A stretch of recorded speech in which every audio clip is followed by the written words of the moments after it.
Siapa yang kita dahulukan, orang tua atau istri? Oh, ini nampaknya pertanyaan dari ikatan suami takut istri. Karena beberapa kali dia mengatakan orang tua, kata istrinya, aku gak percaya. Andai kau gendong ayahmu dan ibumu dari Bangka Tengah, kau pergi ke Makkah, kau keliling Ka'bah, kau cium Hajar Aswad, kau naik ke Bukit Sofa, kau pergi ke Bukit Marwah, kau pergi ke Padang Arafah, kau pergi ke Musdalifah, melontar jumrah di Mina, balik lagi ke Makkah, kau tawaf ifadah, belum tentu dapat menebus sekali teriakannya saat dia lahir ke atas dunia. Maka hai yang masih lajang-lajang, yang jomblo-jombloan sejati belum menikah, kalau nanti kalian menemukan perempuan yang baik, kalian mesti berani berkata kepada dia, oh my dear, my darling, kau akan menjadi a second woman, kau akan menjadi perempuan yang kedua dalam hidupku. Apa? Jadi yang pertama siapa? My mother. Yang pertama adalah ibu. Karena Nabi berkata, man ahaqqun nas bi husni suhbati, siapa orang yang paling layak mendapatkan baktiku? Ummuka. Summaman, siapa lagi? Ummuka. Summaman, siapa lagi? Ummuka. Summaman, siapa lagi? Abuka. Oleh sebab itu, menantu yang baik, dia tidak melarang engkau wahai perempuan untuk berbakti kepada ayah dan ibu. Papa, mama mau pergi ke rumah sakit, nginap di sana boleh ya?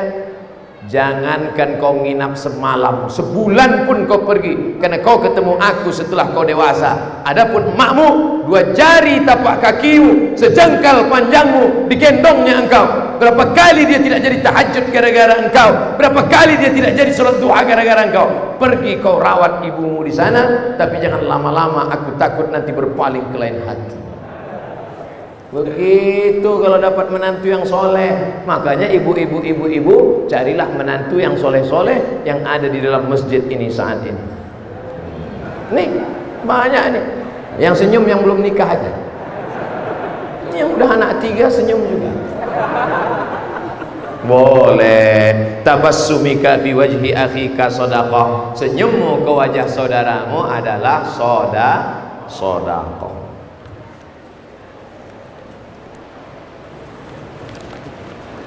Saya masih single, belum berkeluarga. Jelas tuh dah.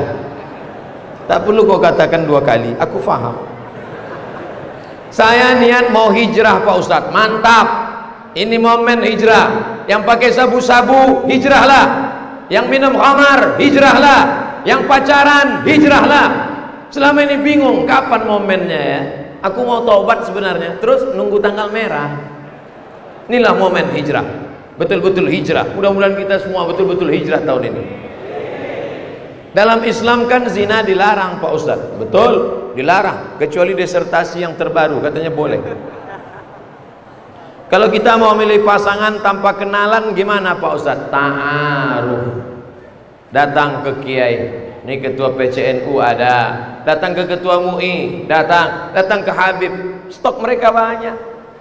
Assalamualaikum kiai. Ya, saya belum nikah Pak Kiai, kelihatan dari tatap matamu. Tolong Kiai kenalkan saya sama yang solihah. Kalau bisa Pak Kiai yang orangnya cantik, jilbabnya panjang, mobilnya mewah, duitnya ada, akhlaknya baik. Ustadz Somad, tolong carikan saya yang punya sifat 4 itu Pak Ustadz. Kaya, cantik, akhlaknya baik, taat beragama. Kalau ada kenapa aku kasih ke kau? Man talaba akhan bila aibin baqiya bila akhin. Siapa yang mencari kawan yang tidak bercacat seumur hidup tak bercacat. Tiba-tiba Su'aib menunggu anaknya ngambil air. Tak lama anak perempuan Su'aib datang. Apa kata anak perempuan Su'aib? Inna khaira man ista'jartal qawiyul amin. Ayah, kalau ayah mau cari pekerja, karena Su'aib sudah lama mau cari laki-laki yang bisa kerja untuk mengerawat kambing-kambingnya. Apa kata anak perempuannya? inna khaira man istajarta, kalau kau mau cari pekerja, al-qawi, orangnya kuat, al-amin, orangnya amanah. Ada kuat tapi tidak amanah, ada orangnya amanah tapi letoy. Yang lebih parah, sudahlah loyo, nggak amanah. Ayah, kalau ayah mau cari orang pekerja, pilihlah orangnya kuat dan amanah. Kata Su'aib, orangnya mana? Nggak jauh-jauh dari ayah. Nih orangnya, Musa alaihi. Su'aib curiga. Sudah lama kamu kenal dengan dia? Baru tadi ayah. Kok bisa kamu tahu dia kuat? Kebetulan kami ngantri mau ngambil air ayah. Sumur itu tertutup batu besar, batu bergelinding dari atas menutup pintu sumur. 30 orang menggeser tidak bisa. Akhirnya laki-laki ini datang, dia geser dengan tangannya, terbuka pintu sumur dan kami pun bisa mengambil air. Inilah orangnya ayah. Dari mana kau tahu dia amanah? Setelah mendapat air kami berjalan, saya di depan, dia di belakang. Angin bertiup kencang, nampak lekuk tubuhku. Maka kata dia, hai perempuan, kau di belakang, aku di depan.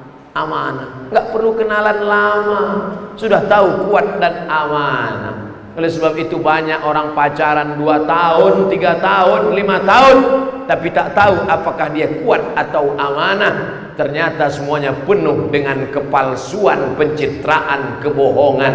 Maka carilah laki-laki yang amanah, yang jujur, yang baik, yang dikenal oleh ustadz, yang diketahui oleh habib, jamaah dari ulama. Maka insya Allah selamat kalian dunia akhirat. Jangan lihat dari kendaraan dia datang naik apa, karena boleh jadi mobil mewah itu belum lunas. Ini kalau datang naik ojek langsung diusir pulang. Perhatikan baik-baik, lagi-lagi yang dipilih adalah yang unggul, akidahnya benar, ibadahnya betul, dan berakhlakul karimah.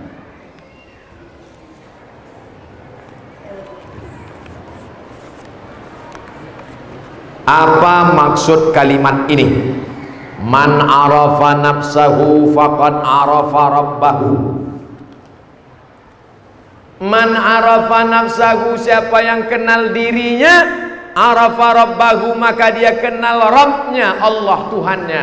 Ini bukan hadis Nabi, tapi kalimat ini banyak dalam kitab-kitab tasawuf.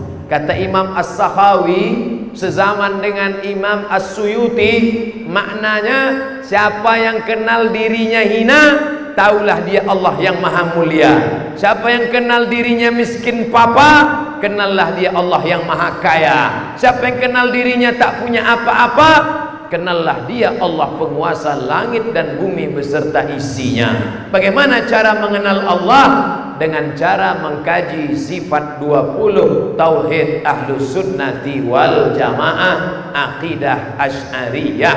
Ma'rifatullah awaluddin, yang awal dalam agama bukan sholat. Awaluddin, perkara agama yang pertama adalah ma'rifatullah, mengenal Allah subhanahu wa ta'ala. Itu kata Imam As-Sakhawi.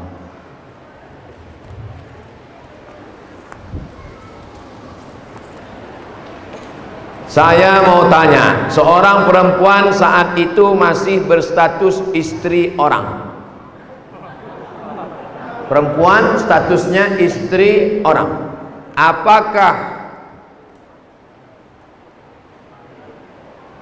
Apakah tindakan saya lakukan salah ketika saya menceraikan suami saya setelah mengetahui bahwa dia seorang LGBT? Karena terhitung selama menikah dia tak pernah memberikan nafkah zahir dan batin berupa gaji, baik lahir maupun batin berupa gaji kepada saya.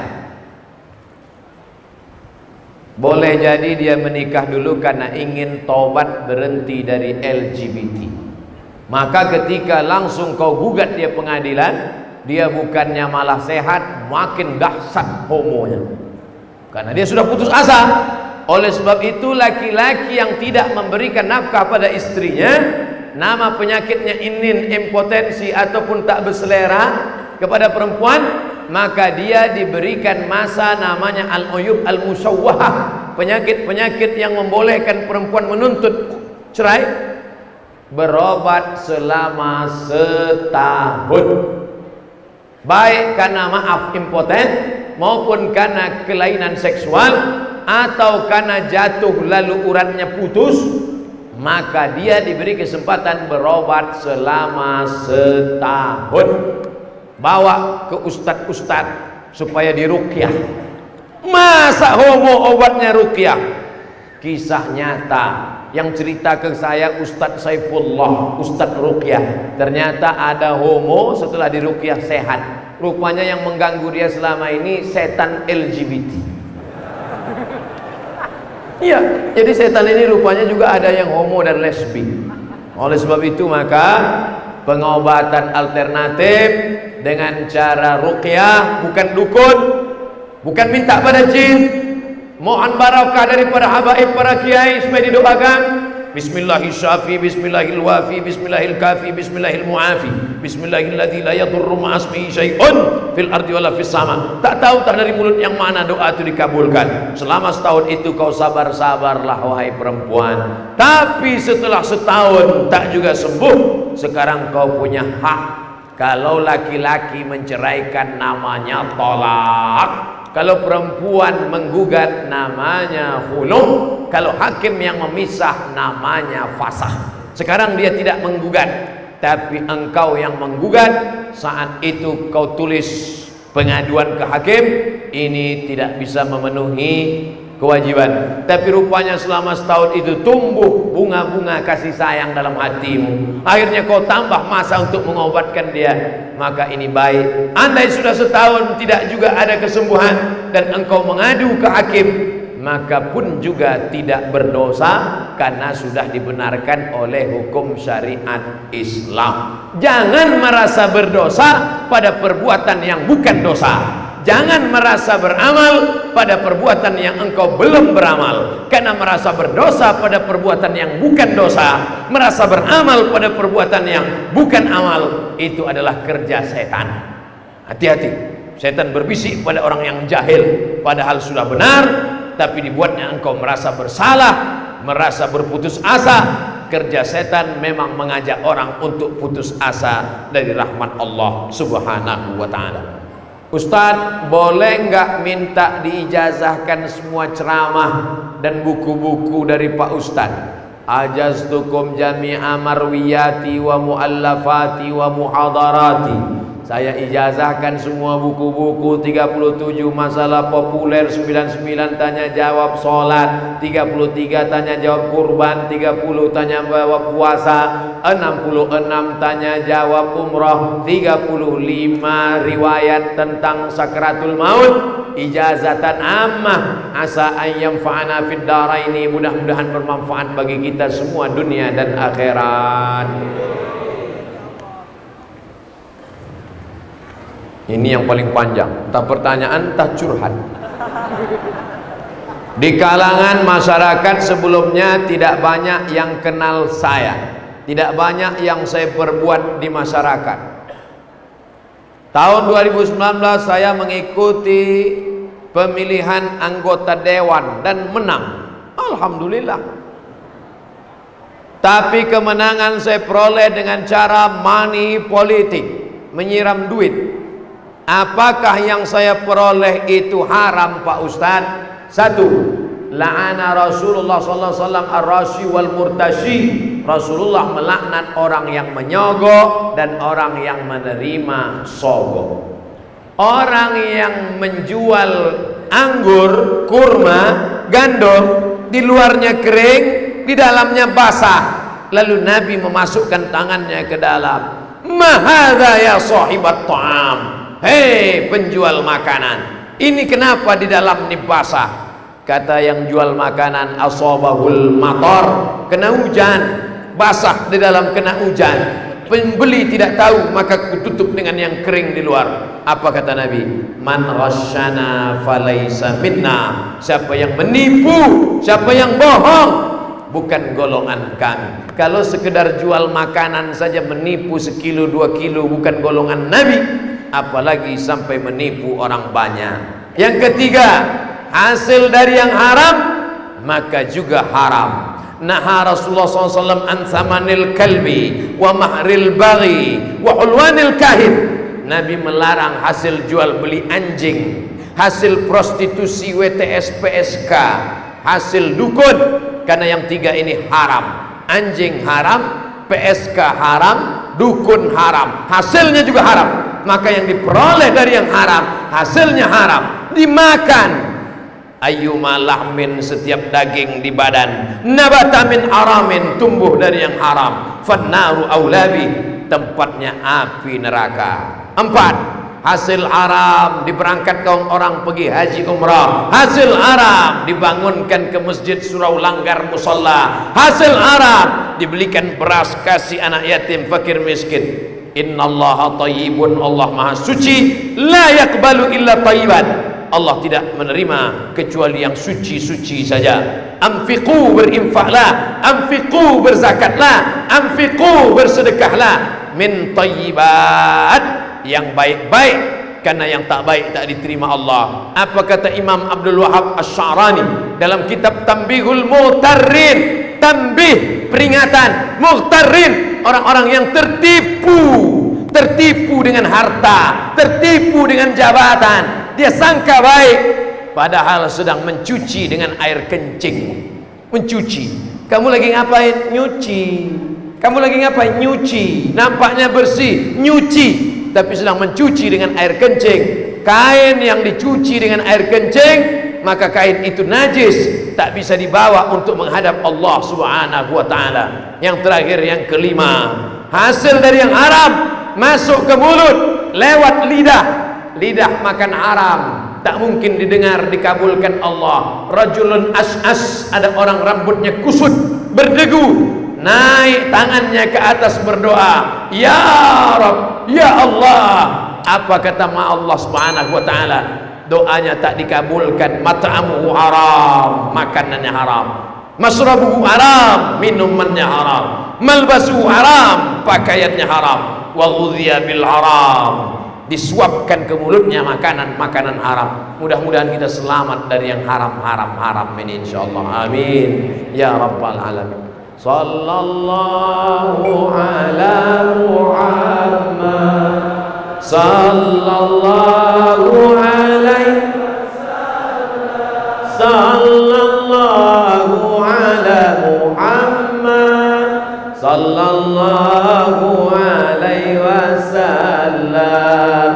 Ya Nabi salam alaika, ya Rasul salam alaika, ya Habibi salam alaika, salawatullah alaika.